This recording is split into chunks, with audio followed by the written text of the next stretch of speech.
네, 계속해서 캐스팅콜로 이어가 보도록 하겠습니다. 오늘 도움 말씀에는 기업공시연구소 변영인 대표 자리해 주셨습니다. 대표님 어서 오세요. 네, 반갑습니다. 네, 먼저 오늘 우리 시장 월요일 개장을 했습니다. 강보합 수준에서 흘러가고 있고요. 아주 소폭이긴 합니다만 그래도 코스피 시장에서 외국인 투자자가 일단은 매수가 들어오고 있기는 합니다. 전반적으로 월요일 시장 개장 분위기는 어떻게 해석을 좀 해보면 좋을까요? 네, 우선 지난주 금요일이었죠. 미국 증시에 악세를 보였던 그런 부분들이 유럽에 대한 이 관세 50% 부과에 관련된 발언이 또 나왔습니다. 이런 부분들이 전체적인 관세 리스크를 다시 재현하는 것이 아닌가라는 우려감이 좀 커졌었고요. 이런 부분들이 선물 시장에서 약세를 좀 보였는데 이후에 베센트 재무장관이 이런 부분들은 협상용 발언이다라고 좀 사태를 좀 수습하면서 일단락은 좀 됐지만 오늘 시초에 우리 이 프리마켓 시장에서도 상당 좀 일부 좀 영향이 좀 있었고 본장 들어와서 일부 상승 전환하면서 일단 수급 주체가 좀 달라지는 모습들은 보여주고 있고요. 여기 더해서는 속보로 좀 확인됐던 7월 9일까지 유럽에 대한 관세도 역시나 유예를 좀 한다라는 부분들이 전반적인 어떤 리스크 요인들을 완화시키는 계기가 좀 되지 않았나라고 볼 수 있겠습니다.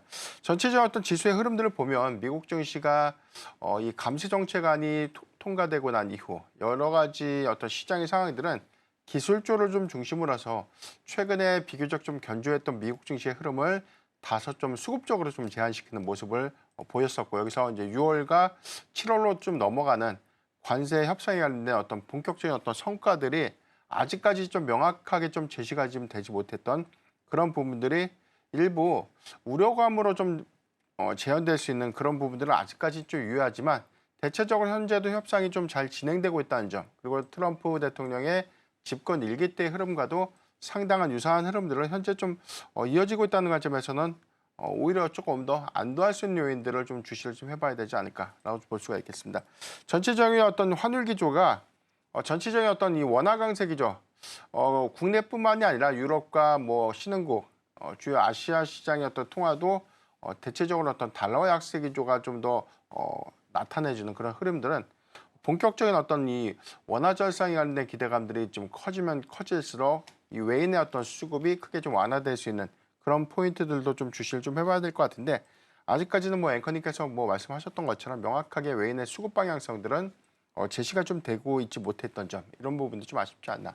다만 우리가 6월 초에 대선 이후에 하반기를 좀 기점으로 본다면 국내 증시의 어떤 부양 기대감들이 재차 좀 높아질 수 있고 증권사에서 이 하반기 코스피 상단 3,000포인트까지 좀 제시를 했죠. 이런 부분들은 점진적인 차기 정권에 대한 증시 부양 효과 내지는 해당되는 주주환원 정책, 그다음에 한국의 디스카운트 요인들을 좀 해소할 수 있는 정책 기대감들이 좀 더 본격화된다면 현재보다는 좀 완화된 수급을 우리가 좀 기대해 볼 수 있지 않을까라고 좀 판단해 보겠습니다. 일단은 새로운 정부가 들어설 때까지는 좀 기다림의 시간이 필요하지 않을까 싶습니다. 협상과 관련해서도 일단 새로운 정부가 들어서야 그때부터 협상이 좀 가능할 것으로 보이고요. 후보들도 이제 5,000피 이야기하면서 증시 부양에 대한 정책들이 나오고 있기 때문에 본격적인 상승을 좀 기대하기는 지금 구간에서는 좀 어려울 수도 있겠다라는 생각도 한편으로 들기는 합니다. 근데 이제 탄력적인 측면에서 봤을 때는 무디스 발로 인해서 일단 탄력이 좀 꺾인 느낌도 있고요.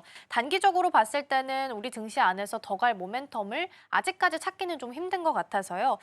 이럴 때는 포트를 어떻게 구성을 좀 해가면 좋을지 고민하실 것 같아요. 어떤 조언을 좀 주실 수 있을까요? 네, 우리가 과거 대선 정국과는 좀 다르게 이번에는 대선 정책 기대감들이 초기보다는 지금 후반으로 가면 갈수록 수급적인 어떤 기대감들, 수급의 어떤 이 부각 관점에서는 크게 좀 연속성을 좀 보여주고 있지는 못하죠. 그래서 네. 최근에 이런 흐름들이 오히려 대선 전국에서 좀 마무리, 지난주 금요일에도 제가 한번 언급드렸던 것처럼 이제부터는 대선에 관련된 기대감을 갖는 정책주들은 비중을 축소하는 전략을 좀 가야 되겠다라고 좀 강조드렸던 이유고요. 이런 부분들이 전반적으로는 이제 대형주 중심의 포트 재편을 좀 이뤄야 되는데 통상적으로 1분기 실적 발표가 끝나고 난 이후들은 기업들의 본격적인 자금 조달을 하거나 신사업에 관련된 또는 지배구조에 관련된 개편안들이 본격화되는 어떤 구간들이기 때문에 개별 종목들 위주의 어떤 기대 요인들을 좀 주시를 해봐야 될 것 같고 이런 부분들은 최근에 대형주를 중심으로 해서 선별적인 어떤 수급이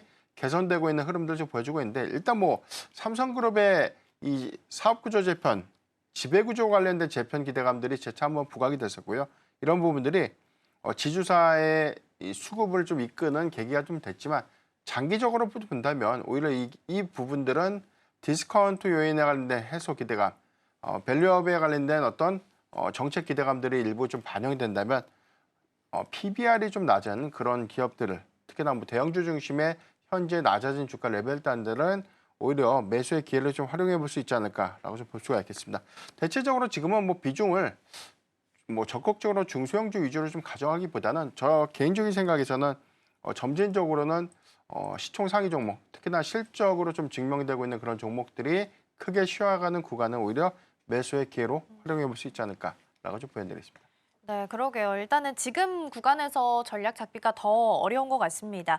대형주 중에서도 저PBR 관련주 위주로 매수의 기회로 삼아 보셔도 좋겠다라는 말씀 주셨으니까 함께 보시면 좋겠고요. 앞서서 말씀 주신 것처럼 이제 올해는 정책 관련된 종목들이 처음보다 후반으로 갈수록 연속성이 좀 떨어지는 듯한 느낌이 듭니다.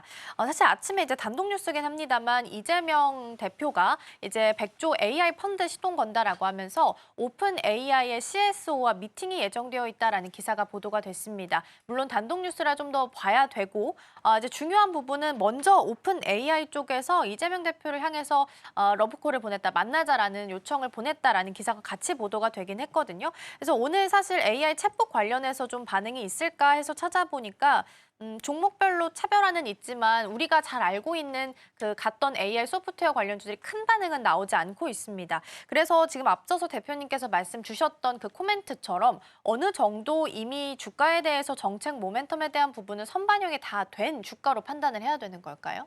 일단 뭐 선반영의 관점도 일부가 좀 있겠고요. 두 번째는 대선 토론회에서 좀 아쉬웠던 부분인 것 같아요. 이 부분은 뭐 이재명 후보의 어떤 발언이라기보다는 전체적인 어떤 유력 대선 주자들이 AI 정책을 그러니까 추상적으로 뭐 100조 원대 대규모 그다음에 뭐 정책적인 어떤 지원 이런 부분들을 좀 강조했지만 구체적이고 세부적인 어떤 이 공약을 제시하지 못했다는 점들이 대체적인 어떤 정책 기대감들을 모두 다 주가에 좀 반영시키기에는 다소 좀 무리가 좀 있지 않았나.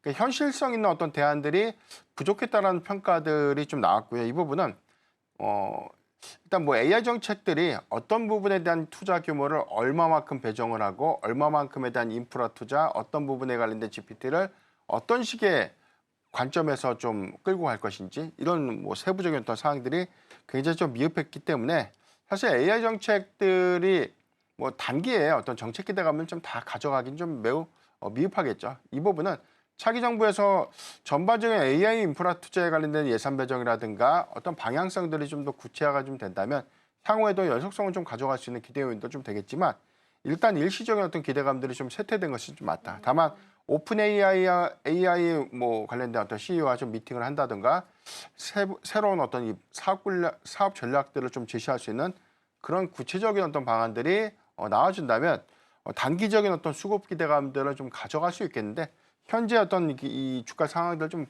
감안해봤을 때는 뭐 크게 기대 요인들보다는 그렇게 좀 큰 어떤 정책의 어떤 기대감을 뭐 반영시키진 못한 그런 모습이 좀 되고 있지 않나라고 좀 판단해 보습니다. 네.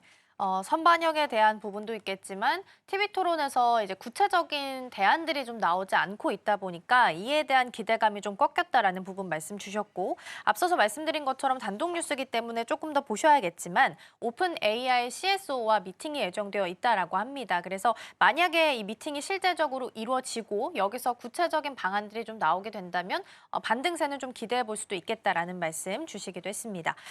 그럼 이번에는 순매도 쪽을 체크를 좀 먼저 해볼 텐데 외국인과 기관 순매도 상위 종목 중에 하나가 지금 공통으로 삼성전자가 들어가 있습니다.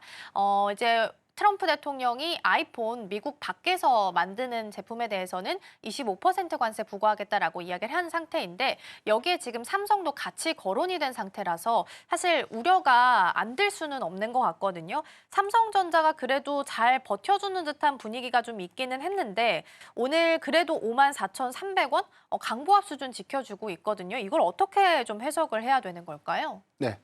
우선 최근에 수급 기점은 외인의 매도세가 굉장히 좀 오랜 기간 좀 이어졌는데 5월 16일 기점을 해서 연속적으로 매도세로 좀 일관되고 있는 흐름들.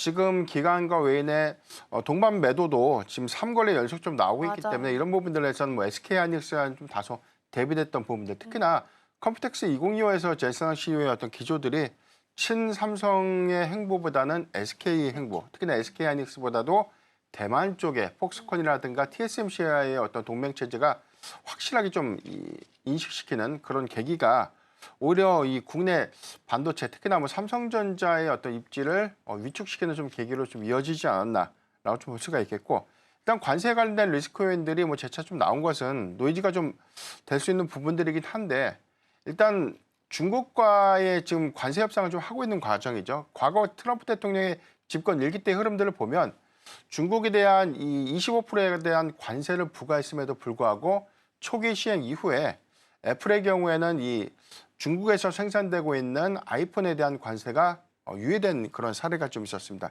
그러니까 이번에도 저의 개인적인 좀 생각은 유예될 수 있는 어떤 가능성은 좀 높아진다. 다만 지금 현재 협상의 과정이기 때문에 상대국을 좀 압박하는 어떤 그런 과정에서 미국 기업들도 현재 좀 피해를 좀 보고 있는 그런 부분들이지만, 그런 부분들이 좀 완화되는 구간이라면 충분히 제자리로 좀 돌아갈 수 있는 부분들 우리가 좀 주시를 해봐야 될 것 같고, 한국과 미국의 통상 협의도 현재 좀 진행 중에 있죠. 만약에 애플에 대한 이 관세가 유예되고 삼성전자에 대해서만 25%에 대한 관세를 부과한다, 이런 부분이라면 스마트폰에 대한 북미 시장 점유율을 위축시킬 수 있는 어떤 노이즈, 이 부분이 현실화가 좀 된다면 뭐 실적에 좀 타격이 좀 될 수 있는 요인이겠지만, 현재 만약에 이게 현실화가 좀 된다고 하더라도 애플과 삼성전자 이외에 미국 시장에서 뭐 다른 뭐 저가형 뭐 스마트폰을 좀 미국인들이 좀 구매할 수 있는 그런 선택지를 좀 넓혀갈까, 이런 부분에 관련된 저는 퀘스천 마크가 좀 있기 때문에 저는 이게 일시적인 또는 일회성 노이즈로 좀 끝나지 않을까라고 좀 판단하고 있습니다.